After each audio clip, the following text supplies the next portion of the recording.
Pois bem, meus caros, dando continuidade à nossa aula, agora nós vamos começar a discutir um pouco os aspectos contemporâneos, os aspectos mais atuais relacionados à teoria dos bens comuns.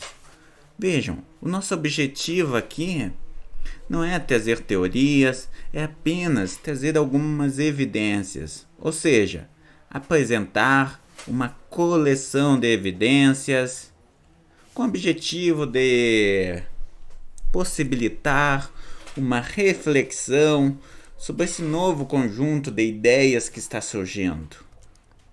Então vejam, o que nós temos? Como pano de fundo de toda essa discussão, nós temos as novas tecnologias digitais. Ou seja, nós temos o crescente processo de digitalização das economias. Essa digitalização cada vez mais elevada das economias, frente ao modo como evoluiu a teoria dos bens comuns e ao reconhecimento da importância dos grupos locais na tomada de decisões, na regulação do modo como os recursos são utilizados, gera todo um conjunto de novos questionamentos. Vamos começar aqui pelo mais simples possível, ou seja, pelas evidências, discutindo o modo como que essas novas tecnologias transformam a sociedade. Para isso, nós temos dois elementos específicos. Nessa nossa coleção de argumentos, vamos pegar dois elementos específicos. Dois autores específicos que vão buscar refletir e discutir sobre este ponto de forma mais aprofundada. O primeiro de todos, um autor que eu particularmente gosto muito, é do Jeremy Rifkin, principalmente dos seus livros Terceira Revolução Industrial e Sociedade do Custo Marginal Zero. Em ambos estes livros, sendo que ambos apresentam vídeos muito interessantes, vídeos no qual o autor expõe os principais argumentos, sendo que eu inclusive recomendo que esses vídeos sejam visitados. Então o que o Jeremy Rifkin vai fazer? Ele vai trabalhar com o fato de que as novas tecnologias digitais, elas fazem com que os bens se tornem cada vez mais, que os bens eles possam ser utilizados sem a sua destruição. Os bens eles estão se transformando em bens não rivais.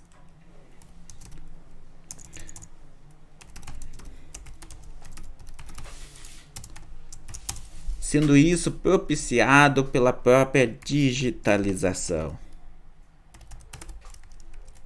Então vejam o que nós temos aqui. Nós podemos começar pelo exemplo lúdico de uma música.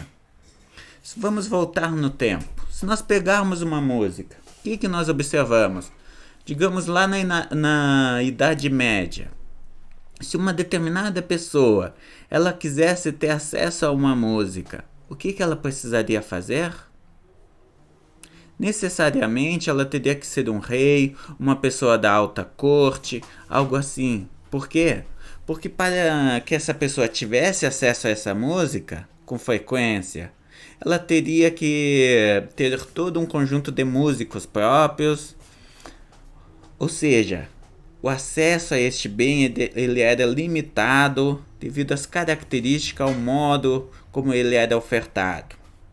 Se nós avançarmos um pouco no tempo, nós vamos observar que surgiram os rádios e toda a tecnologia relacionada. E com essas tecnologias, este nosso bem, ou seja, a música, ela se tornou um pouco mais acessível. Por quê? Porque agora, com uma fita digital, o que nós observamos? Agora, se nós temos uma fita, uma pessoa com seu rádio, ela pode tocar essa fita quantas vezes ela quiser. Ou seja, o bem ele já está passando cada vez mais de um bem rival, destruído conforme é consumido, para um bem não rival, no qual o processo de consumo deste bem não implica na sua destruição. Por quê?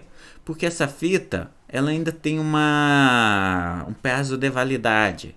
Ela pode ser utilizada, mas ouvida novamente, porém por um número limitado de vezes. Com o avanço da tecnologia, nós chegamos aos serviços de streaming, digamos à situação atual, ao YouTube, por exemplo. O que nós observamos? Agora, com as novas tecnologias digitais, uma música desaparece quando ela é ouvida por uma pessoa, digamos um vídeo no YouTube. Se determinada pessoa clicar nesse vídeo e o ouvir, ele irá desaparecer? Não. Independente do número de pessoas que ouvir esse vídeo, ele continuará disponível. Este bem ele continuará disponível. De tal forma que com a digitalização, todos nós passamos a ter acesso a este bem. Então, qual que é o argumento que nós temos aqui? É justamente este, de que as novas tecnologias digitais elas estão fazendo com que os bens eles se tornem cada vez mais bens não rivais. Tanto Jeremy Rifkin irá explorar isso, principalmente no livro Sociedade do Custo Marginal Zero, no qual ele irá argumentar que há um número crescente de setores de bens e serviços tendem a se tornar não rivais, ou seja, ele é extremamente otimista e considera que nós estamos convergindo para uma sociedade da abundância. Outro autor que foi pioneiro na realização de uma reflexão sobre o modo como essas tecnologias evoluíram e como elas impactam a nossa vida é o Benkler. Ele vai trabalhar principalmente com o conceito de sociedade em rede, de como que ocorre a produção em rede. A discussão dos argumentos apresentados pelo Benkler fica para a próxima aula. Essa aula de hoje, a aula atual, o objetivo é apenas discutir rapidamente, apresentar alguns elementos. Mais especificamente, apresentar 2 artefatos. Artefatos estes que precisam ser considerados se nós queremos avançar na discussão desse tema. Primeiro artefato: o surgimento dos softwares livres e da produção peer-to-peer, ou seja, da produção pessoa a pessoa, da produção ponto a ponto. O que nós observamos? Essas são 2 tendências crescentes, 2 tendências que surgiram na virada do século e que estão se enraizando e se tornando cada vez mais fortes. Pensando do ponto de vista da teoria ortodoxa, da teoria de que cada ser humano é egoísta e busca unicamente seu lucro e o seu próprio bem-estar, essas teorias, o avanço desses modelos não faz sentido. Por quê? Por exemplo, qual o incentivo que um programador tem a ficar horas do seu dia, a dedicar muitas horas da sua vida, contribuindo para a elaboração de um software livre, sendo que ele não vai ter nenhum retorno econômico para isso? Este já é um ponto que eu sempre gosto de provocar. Por quê? Porque ele já coloca em xeque a teoria econômica atual, de certa forma. Ele já mostra que alguma coisa está errada, alguma coisa precisa ser repensada, alguma coisa precisa ser revista. Então, afinal, por que essas novas tecnologias elas estão se expandindo? Continuando ainda neste nosso artefato, afinal, com o advento da internet, a produção ela está se tornando cada vez mais ponto a ponto, conforme nós já observamos, e as novas tecnologias elas estão possibilitando a realização das transações de forma cada vez mais descentralizada. Então vejam, Essa é uma característica crescente associada pelos novos modelos de produção. Estão surgindo novas formas de produção, sendo que essa produção, com a emergência, com o advento das novas tecnologias, a produção ela está sendo realizada de forma cada vez mais descentralizada, com a participação de um menor número de intermediadores. Com isso, nós temos o nosso primeiro artefato.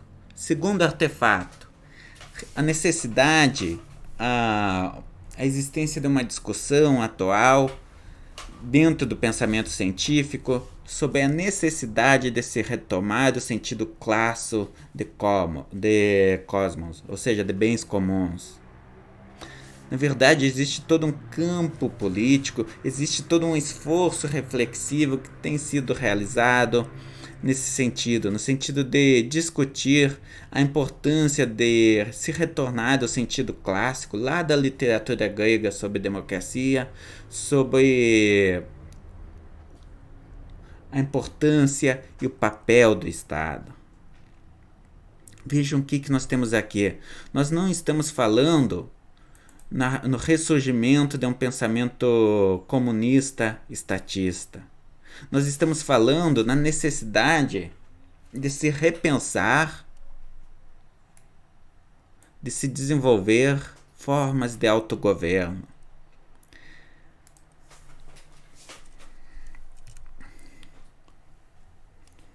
Vejam, mais do que isso, se trata da negação da dualidade existente entre Estado versus mercado. Com isso, nós não estamos...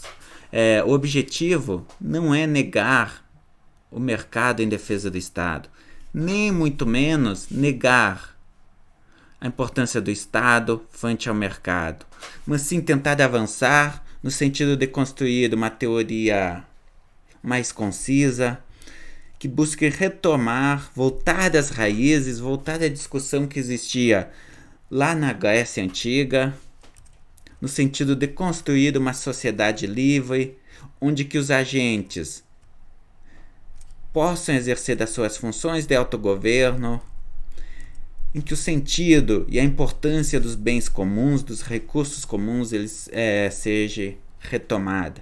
De certa forma, as novas tecnologias de produção descentralizada, elas possibilitam isso. Elas possibilitam a retomada dessa discussão. Vejam o que o Laval e o Darldot colocam. Trata-se de instituir politicamente a sociedade, criando em todos os setores instituições de autogoverno, cuja finalidade, para além de sua racionalidade, seja a produção do comum. Vejam, nós não estamos falando da dissolução da política na economia, nem em estatização burocrática e tirânica da economia, senão, mas sim da instituição democrática da economia. Ou seja, o que nós observamos? Um esforço de retomada, de reflexão, de revisão, afinal, o que é a democracia? Ou seja, a literatura ela está questionando, diante de todos esses novos elementos, eles possibilitam que a literatura questione, inclusive, o próprio significado de democracia. As crises econômicas e políticas observadas no período recente, como por exemplo a crise do subprime, 2008 nos Estados Unidos, elas conferem ainda mais força a este argumento, a essa linha de indagação. Ou seja, é preciso se repensar nas condições sociais da mudança política.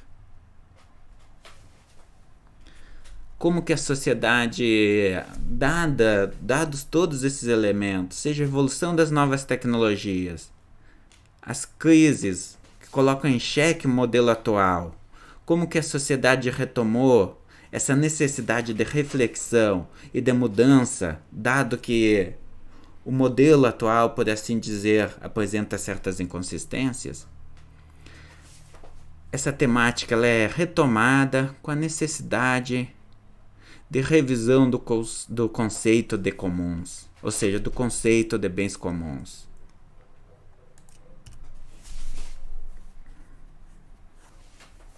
Ou seja, veja o que nós temos aqui. Nós não temos um fenômeno simples, nós temos algo complexo. Na verdade, o que nós temos é todo um esforço reflexivo emergindo. Toda uma discussão em torno da necessidade de reinvenção das relações sociais, de reinvenção das relações políticas, econômicas e tecnológicas. Ou seja, com isso nós podemos nos perguntar: se dá o capitalismo em mutação? Se dá que todos esses novos elementos eles levam ao surgimento de uma nova sociedade? Sendo que nós não estamos falando aqui em apenas uma transformação econômica ou apenas em uma transformação política, mas uma transformação que é muito mais abrangente. Então, o objetivo aqui era só trazer esses questionamentos, uma vez que eles refletem a discussão existente atualmente, ou seja, uma discussão que se encontra bem na fronteira do pensamento. Na próxima aula nós nos aprofundamos no pensamento do Benkler.